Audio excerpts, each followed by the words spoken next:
मुझे याद है आज से पहले जब हम लोग गाजियाबाद आते थे तो गाजियाबाद की स्थिति क्या हुआ करती थी।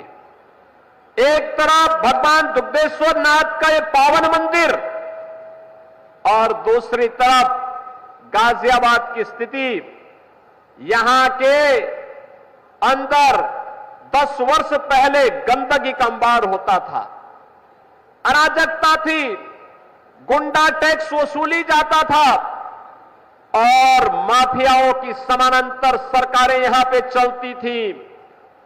आज बहनों और भाइयों मैं कह सकता हूं गाजियाबाद एक स्मार्ट सिटी बन चुका है, स्मार्ट सिटी, और एक सुंदरतम सिटी के रूप में अपना स्थान आगे बढ़ाते हुए जनता जनार्दन की सेवा के लिए अपने आप को पूरी मजबूती के साथ, पूरी प्रतिबद्धता के साथ आगे बढ़ाने का काम कर रहा है।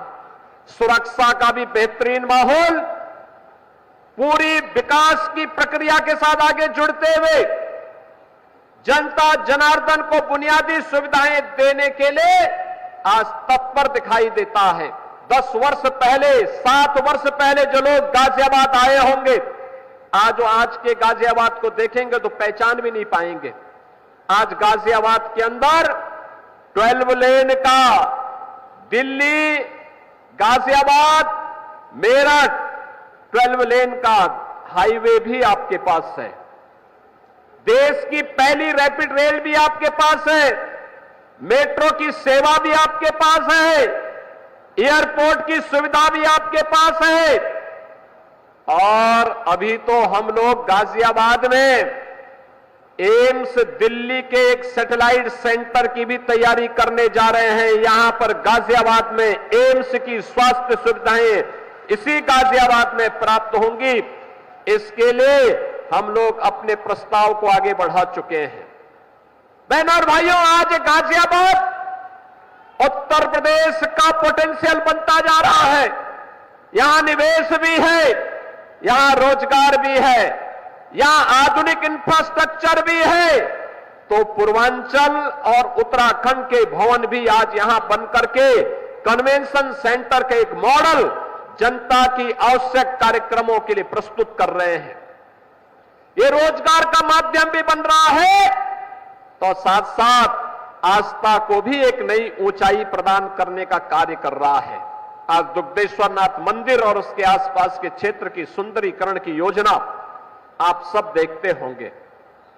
पहले 2017 के पहले की स्थिति क्या थी? बहनों और भाइयों, 2017 के पहले अगर उन सरकारों का बस चलता तो समाजवादी पार्टी की सरकार, अगर उनका बस चलता, या फिर कांग्रेस के नेतृत्व की केंद्र की सरकार 2014 के पहले देश के अंदर किस प्रकार के नजारे इन्होंने प्रस्तुत किए थे, उनके नजारे थे तो उत्तर प्रदेश सरकार की 2017 के पहले की सरकारों के कारगुजारियां भी थी। वे लोग आज दावे तो बड़े बड़े करते हैं, लेकिन इनके काले कारनामों को अगर आप एक एक करके देखना प्रारंभ करेंगे तो आपको एहसास होगा कि वास्तव में ये लोग केवल, इनके बारे में मुझे एक शायर की बात याद आती है कि नजर नहीं है लेकिन नजारों की बात करते हैं, जमी पे चांद सितारों की बात करते हैं। वो हाथ जोड़ के बस्ती को लूटने वाले भरी सभा में ये सुधारों की बात करते हैं। इन्होंने लूटा है। आप यूपी के अंदर ये तो 2 लड़कों की जोड़ी गुमराह करने के लिए आई है।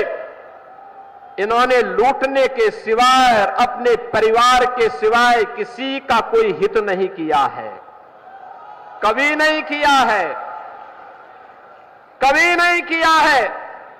बहनों और भाइयों, इन लोगों को जब भी जनता जनार्दन ने शक्ति दी है तो इन्होंने उस शक्ति का दुरुपयोग किया है, वैसे ही जैसे किसी कालखंड में भस्मासुर ने किया था। आपकी ताकत से ही आपकी आस्था पर प्रहार। अगर केंद्र में कांग्रेस की सरकार हिंदुओं को दबाने के लिए सांप्रदायिक विरोधी कानून लाने का काम कर रही थी, देश में राम सेतु को तोड़ने का कार्य कर रही थी, अयोध्या में राम मंदिर के मार्ग में बाधक बन रही थी, देश के अंदर कश्मीर में उग्रवाद को पनपा रही थी, देश की सुरक्षा में सेल लगाने का काम कर रही थी, तो समाजवादी पार्टी भी तो उसी के नक्शे कदम पर चल रही थी, उसी नक्शे कदम पे चल रही थी।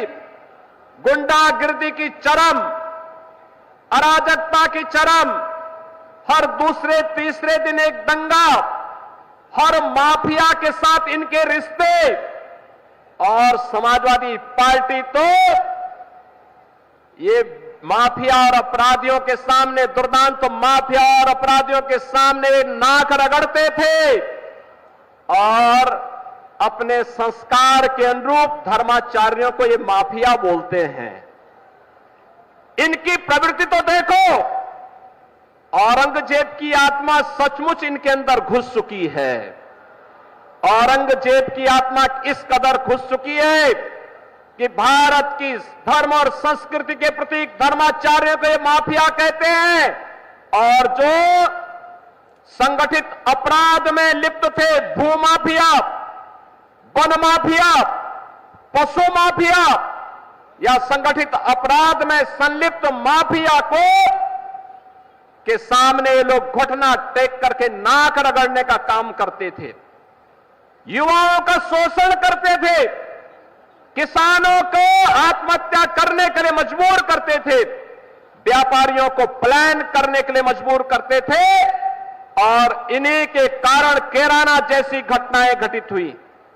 कैराना से व्यापारियों को, हिंदुओं को प्लान करना पड़ा था, कांधला से प्लान करना पड़ा था, बेटी की सुरक्षा खतरे में पड़ गई थी। लेकिन आज मैं कह सकता हूं कि हमारे उत्तर प्रदेश में, नए भारत के नए उत्तर प्रदेश में आज बेटी भी सुरक्षित है और साथ साथ व्यापारी का भी सम्मान है, युवाओं के लिए रोजगार है, तो साथ साथ किसान भी आत्मसम्मान के साथ आगे बढ़ने का काम कर रहा है। और हमने तो पहले कहा है, अगर किसी ने युवाओं के भविष्य के साथ खिलवाड़ किया तो उसके भविष्य के साथ सरकार भी खिलवाड़ करने का काम करेगी। अगर किसी ने युवाओं के सपने में रोड़ा बनने का काम किया तो उस रोड़े को जबरन हटाने का काम करके, उस बैरियर को जबरन हटाने का काम सरकार करेगी, और बैरियर बनने वालों की संपत्ति को जब्त करके गरीबों में बंटवाने का काम भी सरकार करेगी।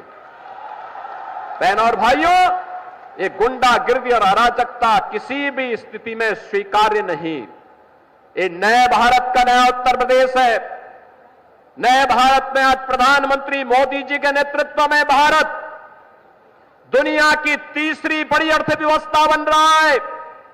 बहनों और भाइयों, भारत का तीसरी बड़ी अर्थव्यवस्था बनने का मतलब भारत के युवाओं के लिए नौकरी की अनंत संभावनाओं को आगे बढ़ाना, युवाओं के सपनों को साकार करने के लिए इस प्रकार की संभावनाओं को आगे बढ़ाना।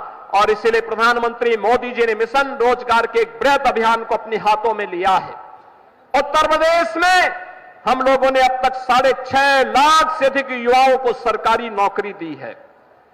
उत्तर प्रदेश के अंदर अब तक हम लोगों ने अपने इन युवाओं के लिए नए सुरक्षा का बेहतरीन माहौल देकर के यूपी में पहली बार 40 लाख करोड़ रुपए का निवेश के प्रस्ताव आए, और इनमें तेजी के साथ जमीनी धरातल पर उतरना प्रारंभ हुआ है।